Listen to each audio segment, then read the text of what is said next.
All new parents know how frustrating it can be when a baby is crying, but there's one thing you never want to do is shake that baby. We're going to be talking to the co-founder of the Shaken Baby Alliance next on the Jeff Crilley Show.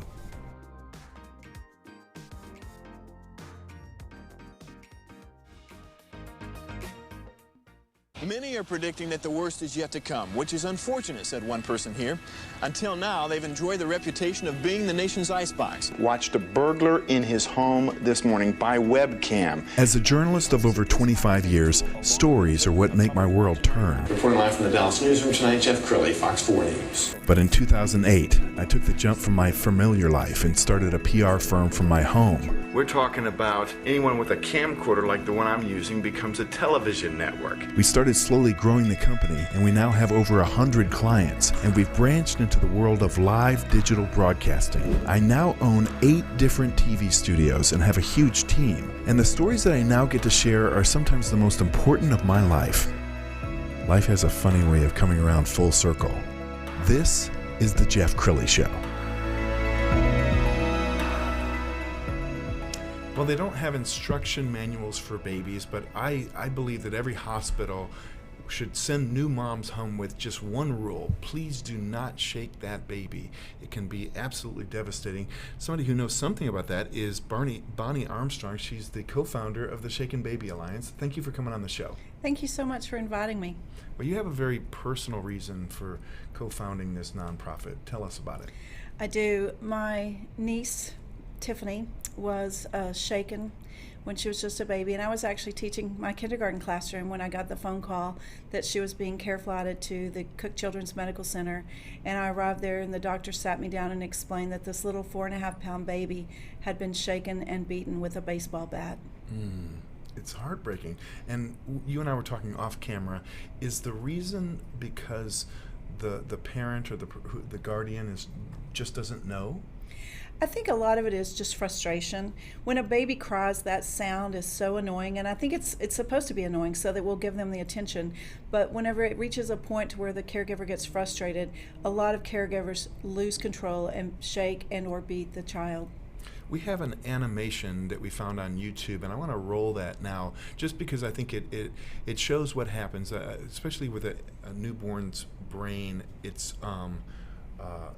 gets bumped against the back of the skull, right? It does. That mechanism like that causes rotational forces to the brain, which not only bumps the brain into the skull both back and front, but those rotational forces tear brain tissue and tear blood vessels, which cause injury to the brain.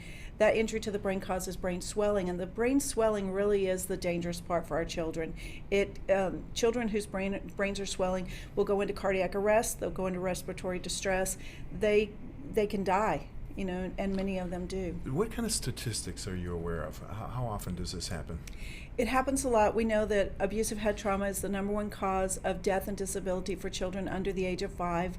And we know that children who are injured like this, about a third of them die.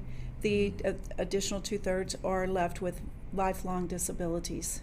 We were talking just before the show that you have an acronym, COPE. Yes. What does it stand for?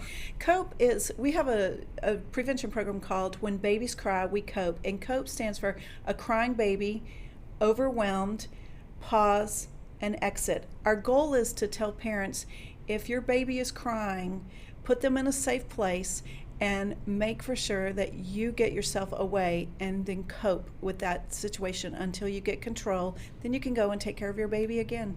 And it's okay to leave a child in another room crying until you get your Absolutely. act together, right? It is. One thing we know is no baby has ever died from crying. In fact, if they're crying, they're breathing, their heart's racing.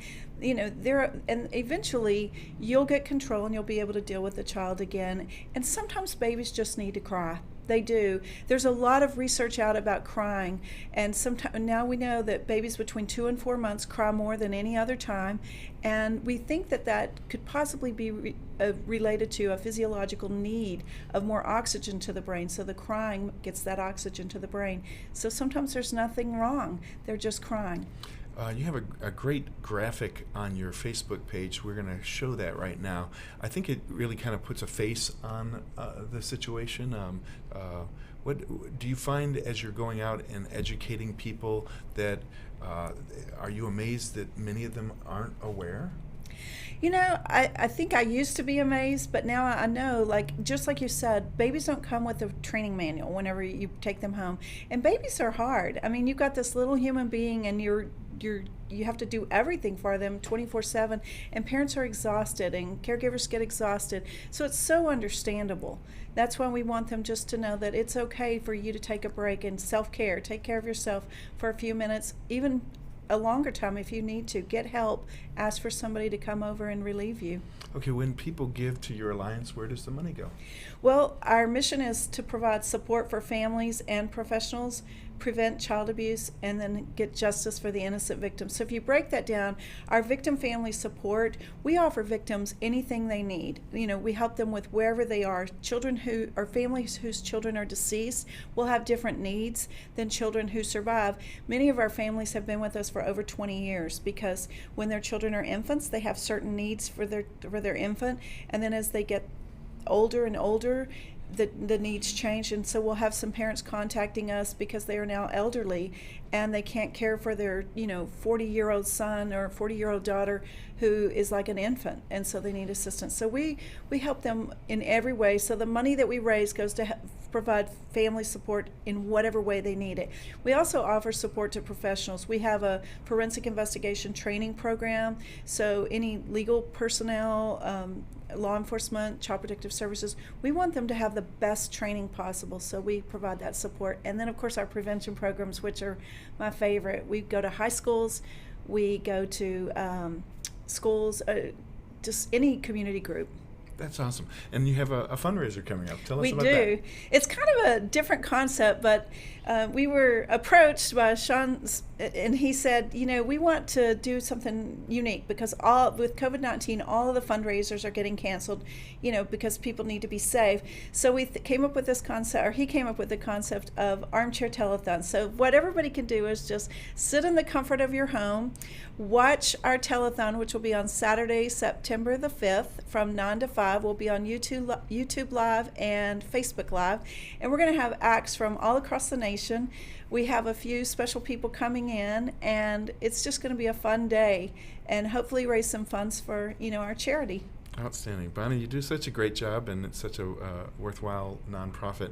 We're going to put the website up so people can get involved and tune into the telethon and donate, hopefully. Shakenbaby.org is the website. Bonnie Armstrong, thank you so much. Thank you. I appreciate it. You bet. And that's it for now. We'll see you next time.